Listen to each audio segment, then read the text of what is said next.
if I have it correct, this is W1VCM. Yeah, this is a communications museum, vintage communications museum. And we have a ham shack and a ham club with old and new equipment in it. And just kind of recently got up antennas for 40 and 75, although the 75 meter antenna needs work, needs to be changed to a different set of trees and whatnot. But anyway, we're on the air, so yep, 40 meters, 40 meter antenna is working pretty well. So that's what I normally use to get on here. We're located in Windsor, Connecticut. You can look it up on the web at vrcmct.org.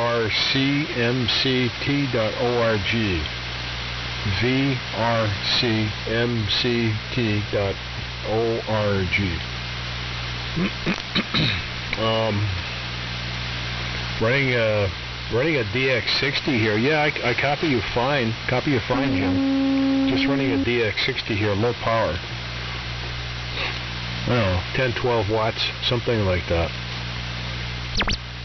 WA2OFC, W1VCM. I had to say, hey, Larry, I fired everything back up again just to say hello. 10 to 12 watts, is that correct? I mean, you're 5.9 here. You're a solid 5.9 signal here in the woods. I got a dipole at 15 feet roughly.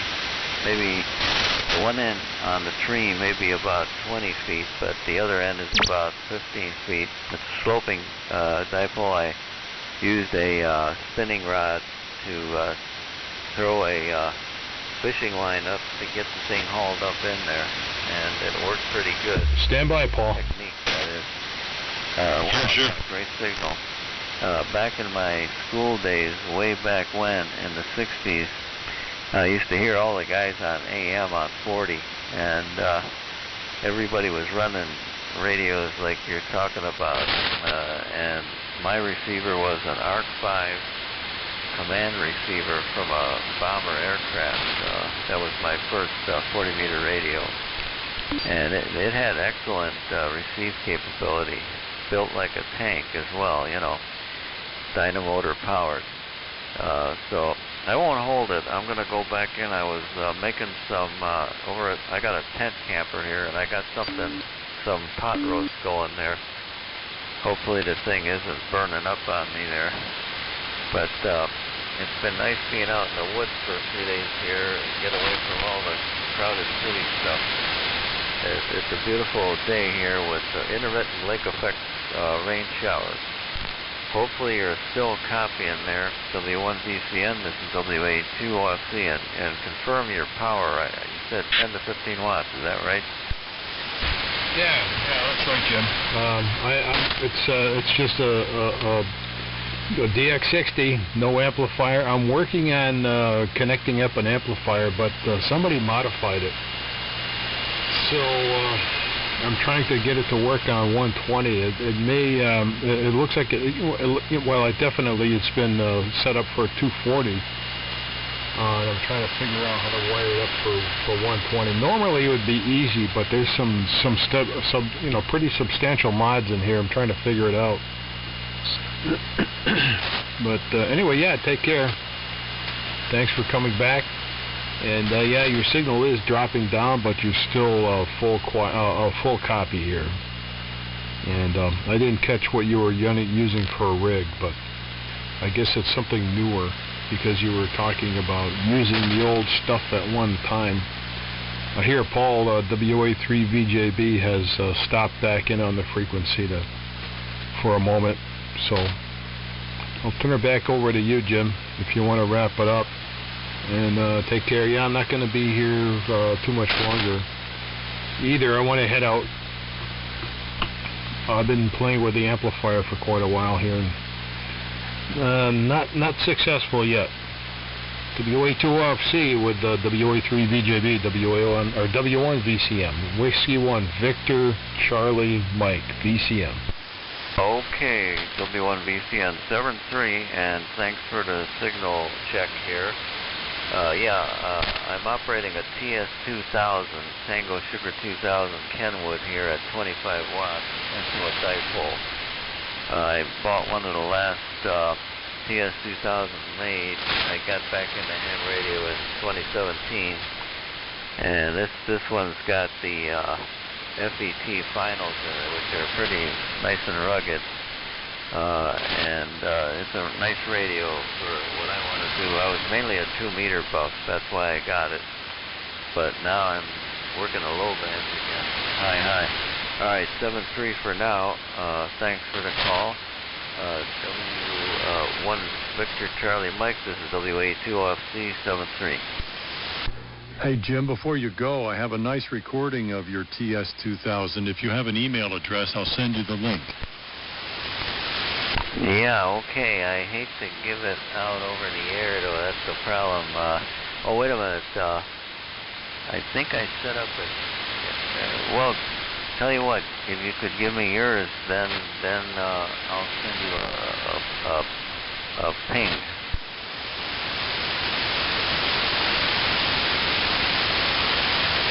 Could you give me your email, possibly? Go ahead.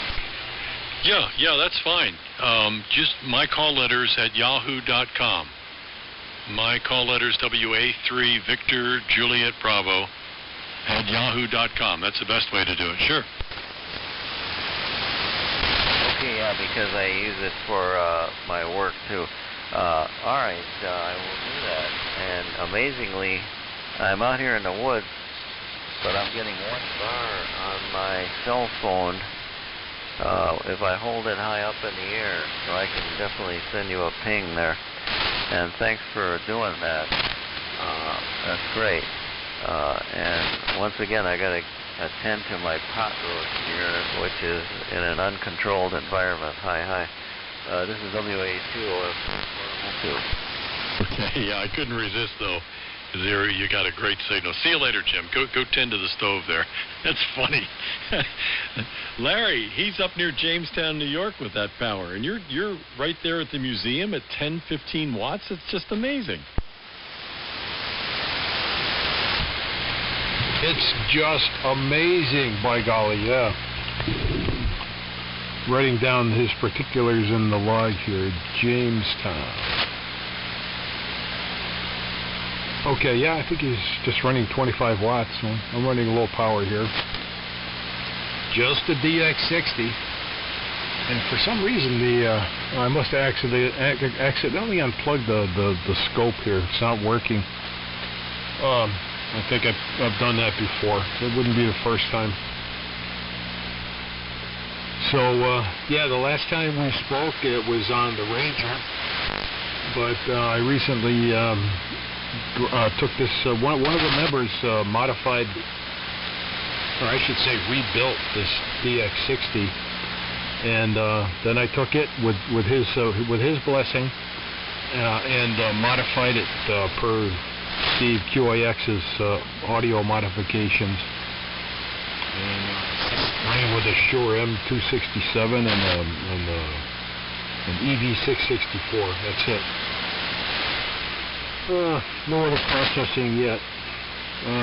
Just had a nice, we had a nice visit yesterday. Bob and a bunch of other us. Sometimes, we get calls for donation pickups for equipment. So we went to one yesterday. It was at the Telefunken place, which is just right across the river here. And boy, we had a good time. That place is something else. They make microphones over there, and I think they said they make tubes. I'm not sure which ones, though, but we got a pretty good tour from somebody named Scott. And he gave us a Telefunken microphone to use here on the BC1T when we get that rolling. That's in process. We have contacted a tree guy to come in October, something like that. And we're going to get our 75-meter antenna put up properly and get that thing on the air. I got your email, saw your little video. I forwarded it to Bob also. So, strong signal over here. Over S9 on the HRO, WA3VJB, W1VCM at the Vintage Radio and Communications Museum of Connecticut. That's a mouthful. Yeah, but it's a satisfying mouthful. W1VCM at the Vintage Communications Museum. WA3VJB. Very good, Larry. Well, gee, I just can't imagine what Telefunken microphone wouldn't be highly prized and highly desired. So you done good. And I can't wait to hear that up against the BC1, to hear how that sounds. Man. And then Bob, if he calls on his TV technical background, that speaks really well to the video production idea that I had. He has made one at home before. We did that to promote the AM rally. I mean, he knows his way around a camera, and he knows his way around framing, and he'll be able to bolt the audio up to the camera input. So there's a very good chance that we ought to be able to make a really decent presentation video for the W1VCM compound there, with, of course, showcasing the AM end of it by all means. Yeah, that was part of the reason I wanted to check in, is to say, hey, and that's on track, especially this being the first day of fall. And we'll look forward to the winter-fall lack of static radio season to really get something off the ground there. And gosh, it's good to hear you on. That DX-60 must have been cleaned up, because the audio in that thing's just delightful. I mean, you could do the same thing that I just did, but I've made a nice recording that I'll link, just like I'm going to do for Jim there, to let him hear how the radio sounds. And as you know, I was headed for the door. Good transmission. And you're headed out as well. So let's spend some more time when we both have a little bit more time on the radio there, Larry. Go ahead. Oh yeah, I'd appreciate that file. Yeah, this has the Steve QAX mods in it, but it's still just low power. Anyway, thanks for coming back, and yeah, we'll be looking forward to doing videos and stuff. Yeah, Bob knows his way around all that stuff. And they found out over at the Telefunken place, they have a big recording studio there, and they also do a lot of video. I'm not sure what the video is all about, but they apparently do a lot of it. And they were looking for Telefunken props, which they don't have too many of. So they're interested in what we have over here for props that they can use in their videos. They do have a couple of radios over there, and they have some American radio that they like and stuff. And so we have resources for that. So pretty good thing going there. And yeah, the microphone will be set up there with their own microphone. It's a dynamic mic. Well, we'll set that up sooner or later. This is an EV664 going into an M267, and that's it. I have a little presence rise built into the modulator modification, but that's other than that, there's no processing. Some kind of recording would be really nice. Yeah, take care. Yep, I'm going to be stepping out. But I thought I heard you on the frequency. I wanted to tune up here. See you later. And, yep, the good season is coming for sure. WA3VJB, W1VCM. All right, Larry, that's great. Yeah, boy, this is exciting. And it might be worth exploring what they got going at the Telefunken place, too, in case we can partner with them and get a name brand like that going. There's all kinds of opportunities that I'm thinking through in my head here. So, yeah, let me send this along to you as soon as I render it as a file. And I'll look for you when there's a little more time. And this is great. Like I said, I had shut down the board. The RCA was off and starting to cool down when I heard this carrier come up, and then Jim was able to pick you up there for a minute while things warmed back up. So I'm glad of that. W1VCM with LGQ at the microphonium there, the 664, doing a good job. Catch you later, Larry. WA3VJB Annapolis.